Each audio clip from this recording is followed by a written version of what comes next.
Hello again, everyone. Welcome back to Betrayal at Krondor. All right, we got a little graveyard here that it is time to dig up some graves, I think. There we go. All right, I am going to save it. Well, actually, you know what? I can just bookmark and then load the bookmark.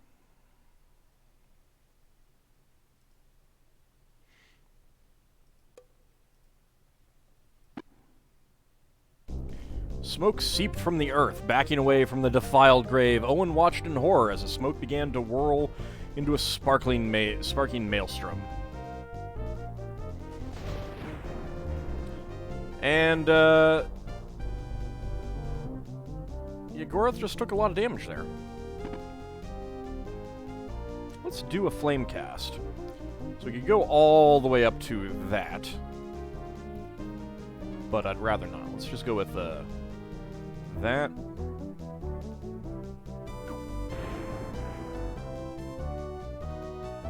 Hit it for 24. That also appears to have done some damage to Goroth, which is unfortunate. Go ahead and miss. It's a fair bit of damage there. Let's try to spare thine eyes.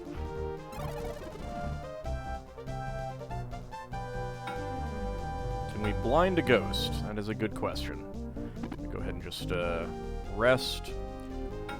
Rest does make you more vulnerable to attacks.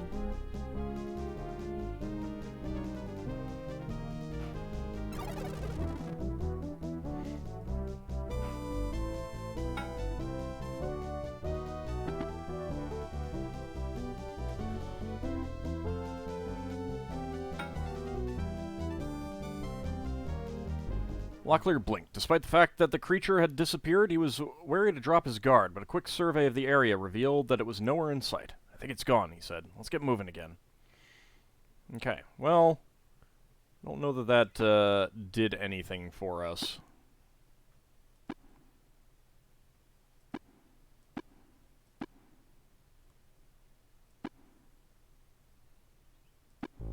So I think I will restore. Let's not dig up the baby's grave, huh? How's that?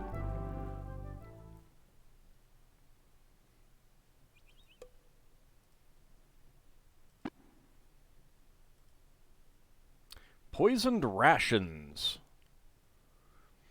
Laying the parcel aside, Locklear carefully undid the length of string that bound the package. Inside were an assortment of salted sweetmeats, hard rolls, sliced apples, and strawberry tarts, each portion individually wrapped and sealed with wax, though a few looked as though they might have been tampered with. Oh my.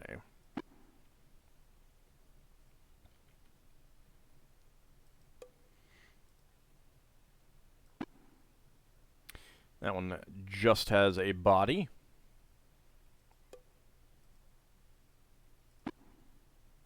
That one just has a body.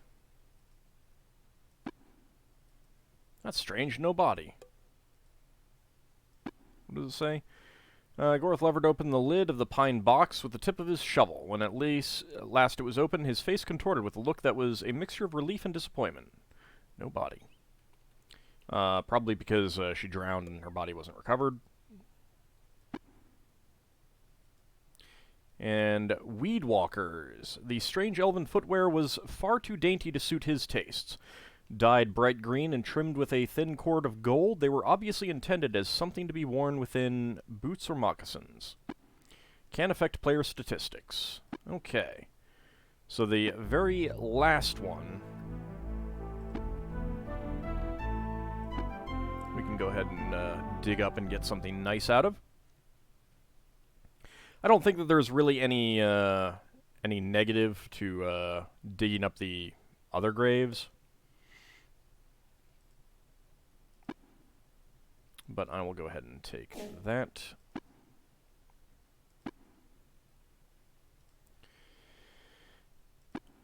Alright, I'm going to assume that that is increasing stealth.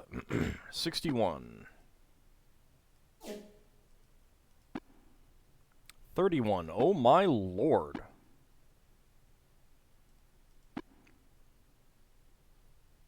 That's pretty good. That is pretty good. I will take that. Okay, I believe that there's nothing else out this way, so let's just go ahead and get on the road. Whee!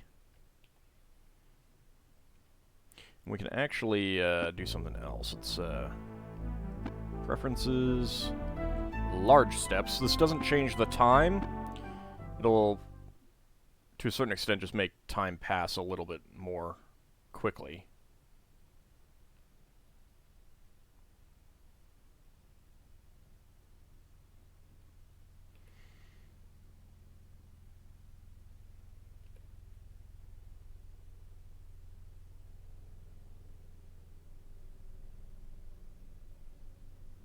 And it is getting dark.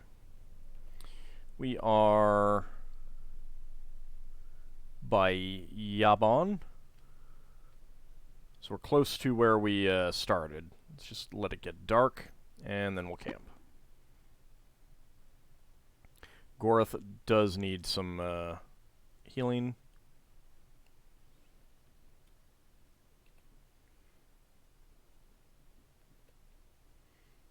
Okay. So I had gotten all the way down to...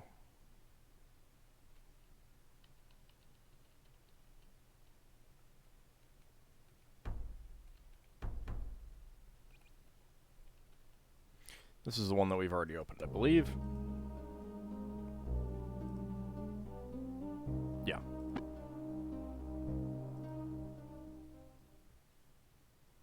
Whatever was in the box. I think nothing is in the box now. One raised a finger to his lips, sensing that someone or something was nearby. He used the agreed-upon sign that caution was called for. Squire Philip again. That seems kind of suspicious.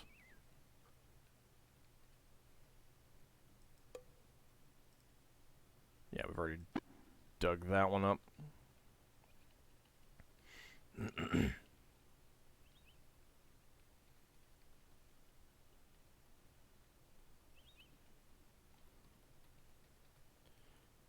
Alright, we got some more graves out here. So the Gravekeeper said that only one was new, so I assume that only one of these is going to have anything interesting. Miriam Hasselkauf. To the drawer of nets she took her key. There's a mention of key, but nope, just has a body. Victor Marmalian. A cad, a cur, we loved him still. That's strange, no body.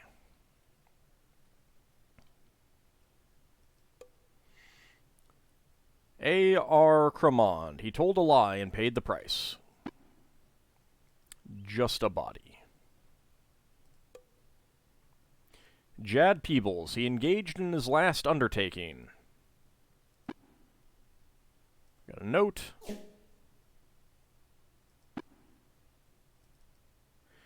Please relay our thanks to the Six for the shipment of magical traps. The witch we have employed has been informed not to step between them.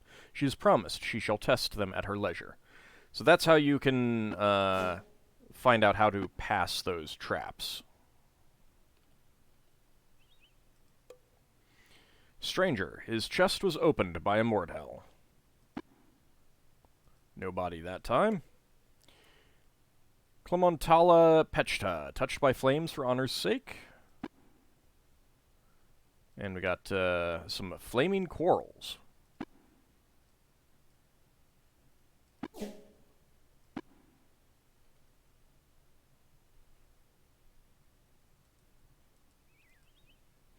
I think there is a person down there. Pargus Atacarper. His fish didn't get away. Just a body. Let's take a quick look at the map. Alright, so it looks like there is someone down there that we're going to end up wanting to fight. Hayden Miller, a bone did him in. Just a body. And I've actually kind of forgotten which ones are which.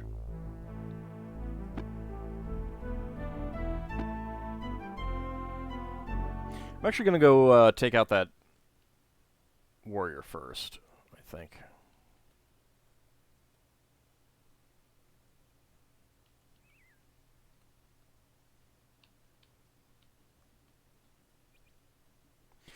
The assassin was a mercenary. Just one? Alright. Well, let's do our flame cast again. Kind of keep it light.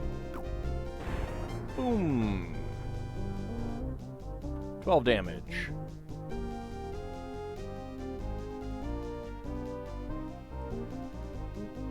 Slide on over to him.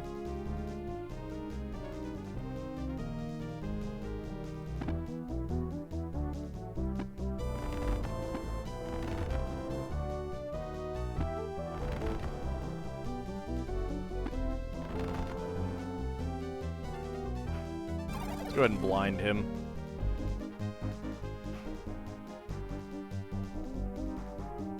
Why did you move that way?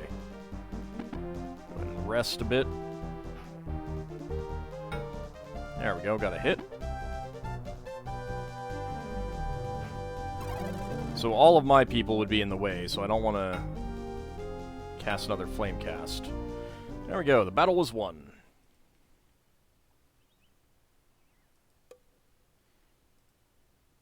Sense being squeamish indeed. Let's take that, and 42 silver coins. Excellent. Alright.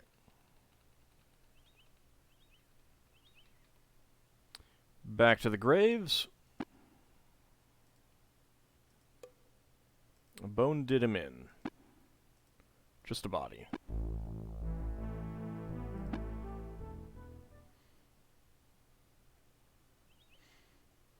So I think the main thing that this does is that it reduces the uses on the shovel, so I'd kind of like to not have to buy another shovel. I should have paid more attention to the ones that actually had things in them. But I did not. Her face was sweet and her hands could heal. I will take that. 4 uses. Not sure. I need to take a look to see who has those.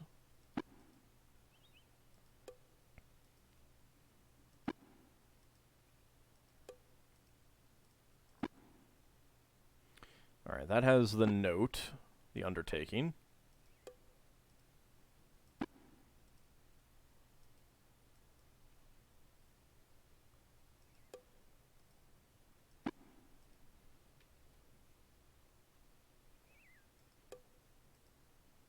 And then the flames one.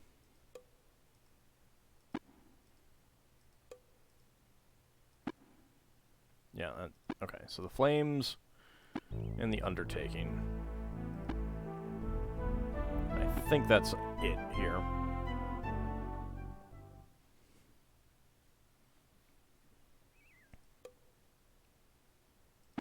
Nope. Yep.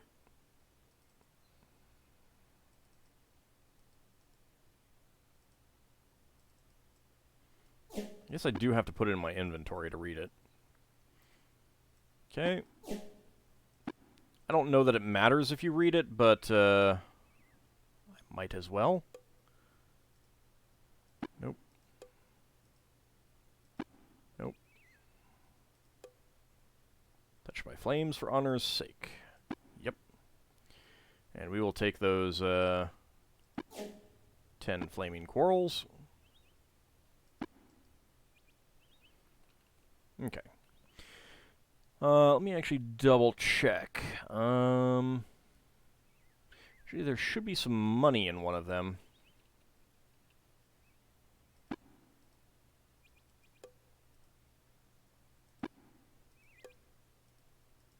Let me see if I can figure out which one that might be.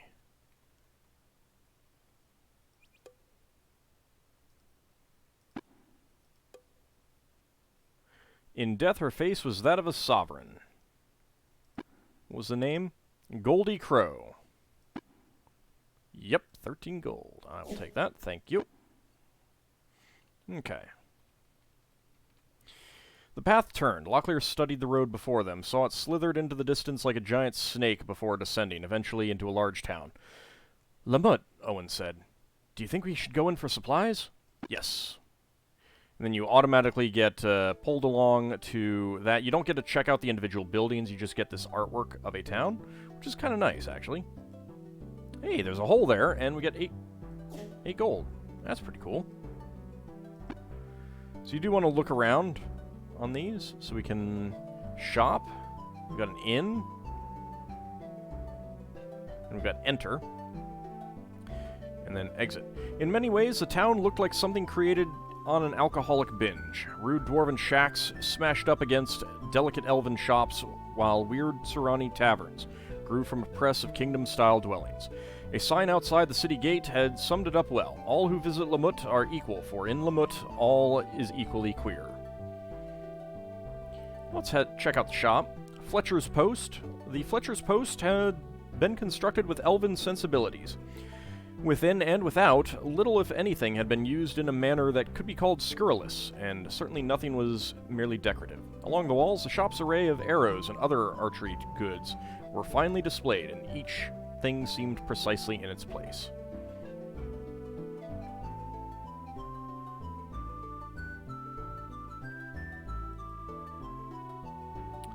So we could repair, but I don't care about that. We got buy and sell, and that's about it.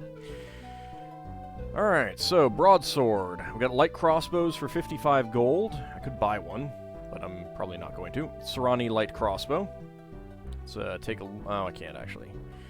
Disdain and approval warred within Locklear as he looked over the crossbow. On the surface, he couldn't help but admire its sleek lines and sturdy construction. It would easily sling over his shoulder. But when blow came to blow, he could hardly credit it as anything more than a hunter's toy. And the Serrani light crossbow. The heft of the crossbow alone was assuring. Its potency seemed worked into the very fiber of the weapon. Reputed to be more powerful than even the common Midkemian foot soldier's crossbow, they were rare treasures hoarded by weapons collectors. And the elven crossbow. Applying the same principles used on the famed elven longbows, the crossbow had a composite bow made of wood, bone, and sinew, and the tiller was sheathed in parchment. If not elven himself, Owen guessed that the artisan of the crossbow had at least been in close contact with the archers of Elvendar. So we can buy some quarrels. We've got elven quarrels for a lot of money. Gorth smiled as he examined a single quarrel. Its shaft perfectly fletched and true, it would fly unerringly to its target, assuming, of course, his opponents would do him the courtesy of standing still. Very expensive there. Serrani quarrels, not as expensive. The work of a wicked craftsman, the Serrani quarrel was long, very nearly the length of a man's forearm, and twice heavier than standardized Midkemian varieties. Twin barbs swept back from its laminate point and were meant to worry a victim's wounds, inducing bleeding and eventually death. Standard Kingdom armor, heavy bowstring, several times thicker than the variety made for standard crossbows. The heavy bowstring had been manufactured by winding several cords of spun hemp around a central material and looping the ends for easy fitting to a heavy crossbow. And light bowstring. Threading his thumbs through the ends of the silk bowstring, Locklear yanked as violently as possible to test the flexibility of the cord. While it seemed sturdy enough to handle the stress of repeated firings, he hoped it wouldn't disappoint him when he sighted down an ill-intended opponent. These are both used to repair broken crossbows. Magical Scroll. Eyes of a Shop. Do not need that. Callum's Dialectic. 100 uses. As the book looked and smelled quite new, Gorth turned to the onion skin-covered title page and discovered a dedication written there. This is a copy of a work scribed in the 3rd year of the reign of King Liam I for brother Foshane, archer and friend. Don't actually know what that does. Weedwalkers here are 165. Do we we have anything that we want to sell? Do not want to sell that.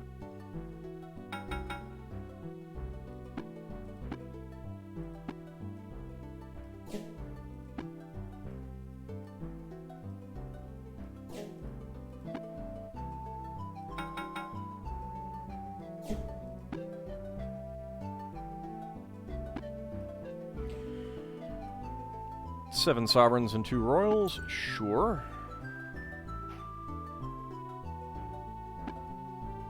Three sovereigns and 6 royals, sure. There's no use for such an item. Well, that is disappointing. Got 11 uses left on that whetstone. And I think that's about all that I want to sell. So you got 18 uses there, you got 14 uses there. Okay, that's good. Owen probably doesn't need any.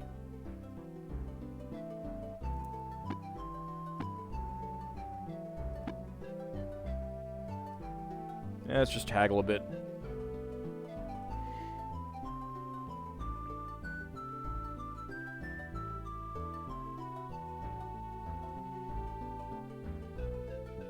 At least until he stops being willing to sell.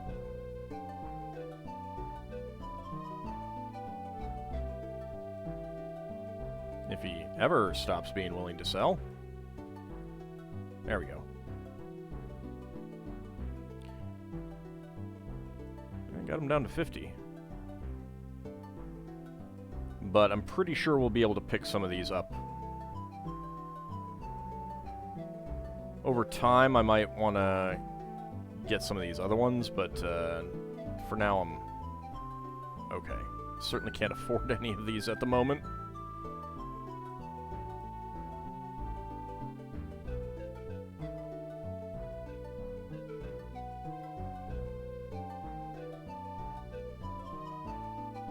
There are ways to get basically unlimited cash. I probably won't do that. Unless I just stumble upon it. I don't care that much. I think if we just kind of play it normally, we'll be able to get through the game without any trouble. Or much trouble, I should say. I shouldn't say any trouble, because who knows.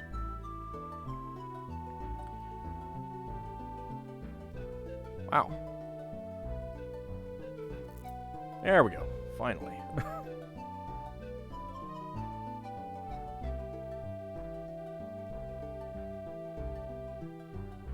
Oh, he got that one down pretty cheap, actually.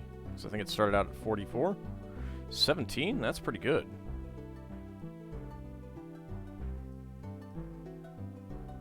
I don't know what determines the ending cost. I don't know if it's just like a roll and then depending on how far off you are. Got down to 9 silvers for 3. This Aventurine is actually cheaper here than in the last place that we saw some. It was 12 there. So different shops will have different prices for things. 150. I'm going to need to look up what Callum's dialectic does. Barely make a profit off the scrolls as it is. Looks like you cannot bargain down, you cannot haggle down scrolls at all. So, alright. Let's go ahead and exit. Let's go to the inn. The Blue Wheel Inn. Undoubtedly the newest tavern in town, the Blue Wheel was sedate, almost sleepy in comparison with the other Lamutian shops. Lamutian? I don't know. Inside, the dark-skinned patrons slapped down hard-earned sovereigns in exchange for the Blue Wheel's exclusive imports from the far-distant empire of Tsuranuani. Hello? A table was cleared for them. Sitting down on a splintered bench across from the man, Locklear shared a bit of the mercenary's bread as he listened to a story about a failed love affair with a married woman. As the story progressed from sentimental recounting of a drunken to a drunken blubber, it became evident the man had no intention of finishing the tale anytime soon. That's terrible, Locklear intoned around a mouthful of bread, his attention fixed instead on the wooden boards behind the mercenary's head. Awful. Tragic. Ah, there you are, Stewart said, laying a heavy hand on Owen's shoulder. Are you lads still going to help me carry in those bags like we talked about? Initially at a loss, but suddenly understanding they had been rescued, Locklear clapped his hands together. Yes, yes, of course, if our drinking companion will forgive the absence. Blearily the man looked up at them and nodded, waving for someone to come and fill his cup. Well, that's nice. We've got a barmaid here. Rations are a bit more expensive here, so I probably should buy some.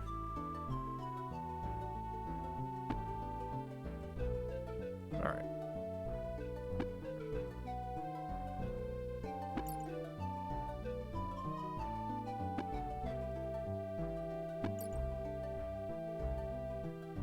It's not too expensive. Anytime I get to one of these shops, I should probably buy some. Actually, the other ones might have been more reasonable, but...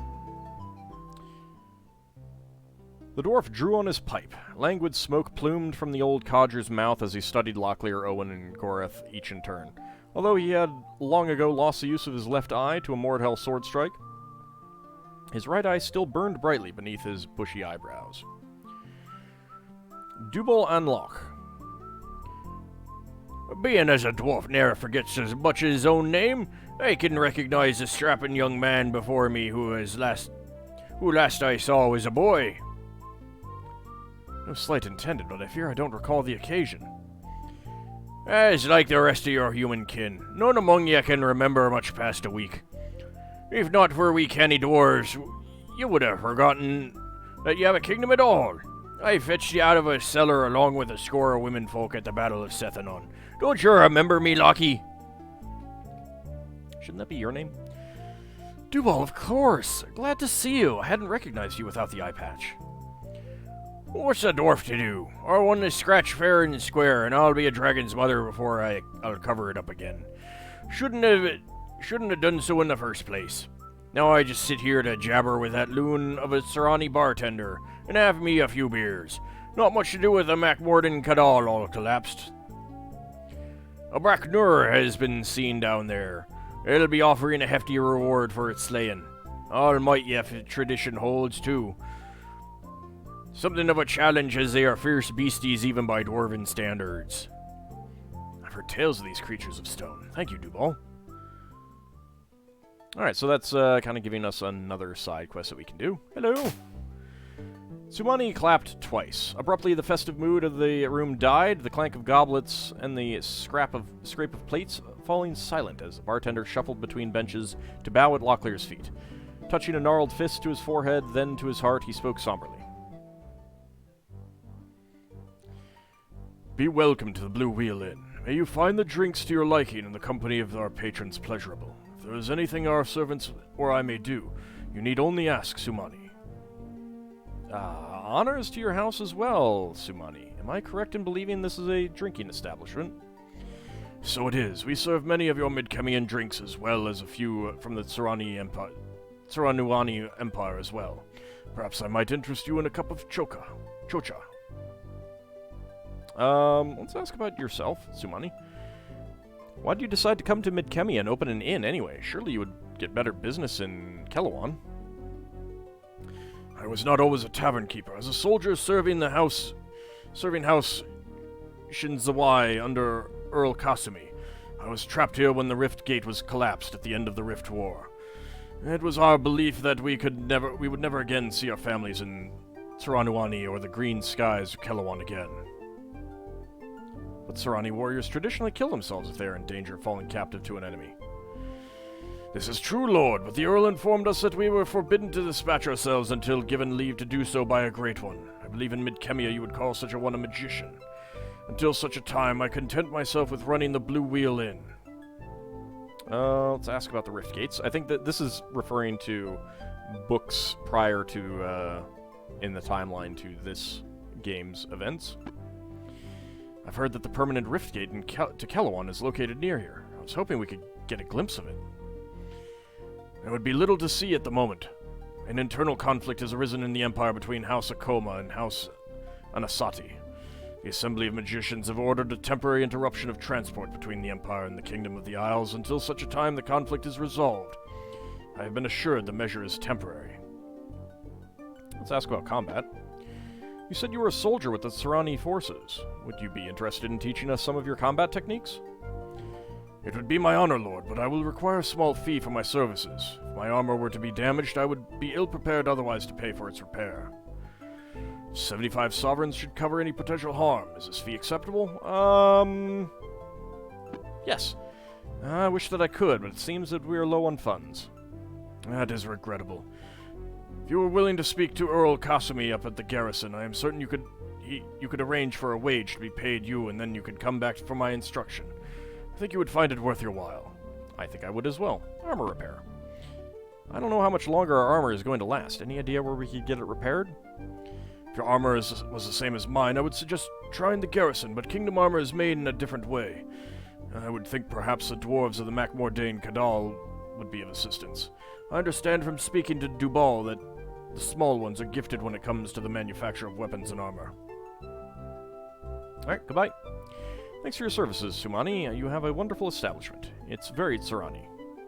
Your patronage honors us. Goodbye. I promise if I'm ever in Lamut again, I'll be sure to drop in for a bit of something to eat. Let's do some barding.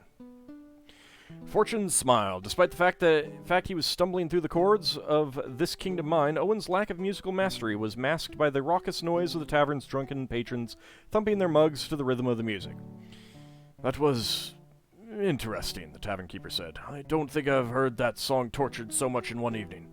You're lucky the patrons are drunk tonight. Against my better judgment, they're demanding I pay you. Here. Withdrawing 15 sovereign pieces from a pouch, the tavern keeper passed them over to Owen. So it's a way to make money. 5 sovereigns for the night, he grumbled. Though if you louse my beds, I'll charge you double. We turn you out at sunrise. Oh, and there's a chamber pot in the corner if you need it. Shall I sign you in for the night? No, I think we're okay.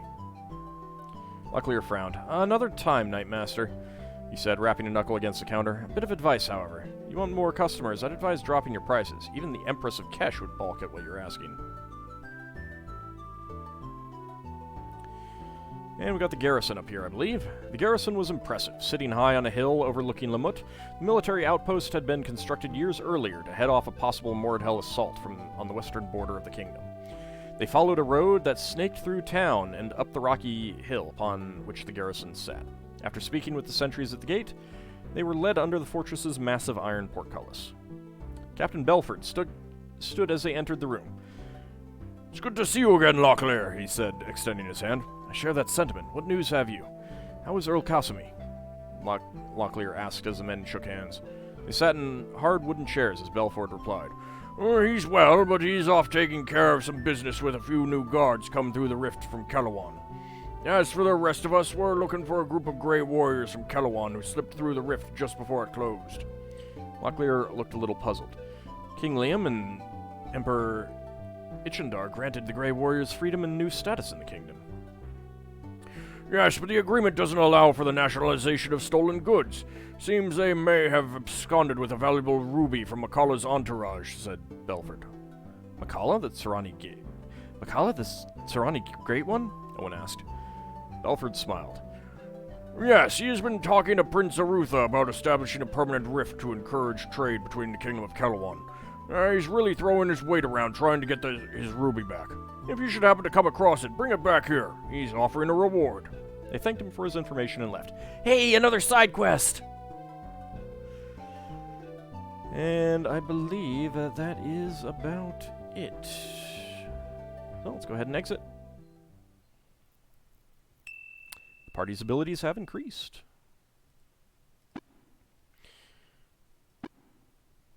And I do have enough money now to go back in and do the training. Haggling is at 45. Haggling is at 55. Haggling is at 13. Armorcraft is at 52. Barding did not go up, unfortunately.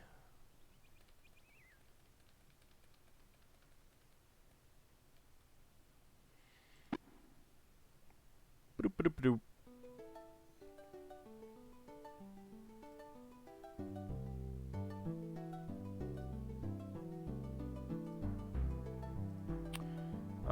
Oh, let's ask about these Grey Warriors. We were up at the garrison earlier, and they told us that a group of Grey Warriors stole a pair of rubies. Are the Grey Warriors some kind of special armed force in Kelowon? Special, yes, but not in the way you imagine. The Grey Warriors are men without honor, men whose houses have been destroyed by an opponent house. Such men must live off the land until they die, though I've heard that Mara of the Coma has accepted many such men into her estate. Others have learned that they may be granted freedom if they can reach the kingdom. Many die trying. Where would such men go once they got here? Away from Lamut, wherever they might go. Though the members of the garrison here are bound by kingdom law, many of the soldiers still live by Tsurani custom, as I do. It is not easy to fight our feelings about the Grey Ones. If indeed these Grey Warriors have stolen rubies, I suggest you seek out a man with tainted honor. Kiefer Alescook in the town of L'Oreal. He's a gem merchant there, out of his home. Thefts. I get the feeling this ruby theft isn't an isolated incident. You listen between my words. This is the 6th such theft in the past year. Twice gems have been stolen near the Assembly of Magicians from Great One Makala's entourage. That would be no simple feat to accomplish, even for a master thief. Whoever it is that is responsible, he must fear little if he doesn't fear the wrath of a Great One. I would take care following this thief, friend. I sense he is very dangerous. Combat? Yep. Sounds reasonable enough to me. A deal. I shall meet you by the river in 5 minutes' time. I shall forewarn you, however, I sometimes seem quite different when I am armored for battle. I apologize in advance for any harm that I should do you. Locklear gaped. Striding down from the narrow doorway of the Blue Wheel Tavern was a figure that no longer bore any resemblance to a modest tavern keeper. Obviously, having taken his time to refit himself, Sumani had donned a pitted suit of blue laminate armor, the greaves, breastplate, and leggings all fashioned out of a lightweight wood, which creaked as he lumbered towards them. Tsurani armor? Locklear asked. Sumani adjusted his blue-plumed helm over his eyes. I was a former patrol leader. The Earl Kasumi insisted that I should keep the armor given to me by House Shinzawai. Although I no longer serve in the garrison, my oath of loyalty is still to the Earl. Are you prepared for your lessons? Yes, I think so. A mischievous glint reflected in the Tsurani's eyes. Then defend yourselves! Locklear motioned for a halt to the lessons as he hauled himself for the 3rd time out of the cold Lamutian river. Okay, mercy, uncle. Whatever it is you damnable Tsurani say when you want to surrender. Your will, lord. Sumani chuckled, already beginning to resume his modest role as a tavern keeper. I shall meet you inside the Blue Wheel once you have dried yourselves off. Okay. I'm pleased you chose to visit the Blue Wheel Inn. Alright.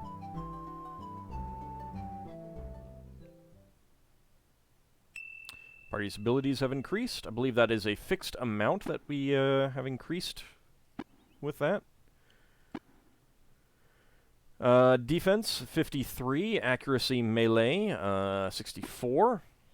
42 and 43 for Owen, and 48 and 48 for Gorath.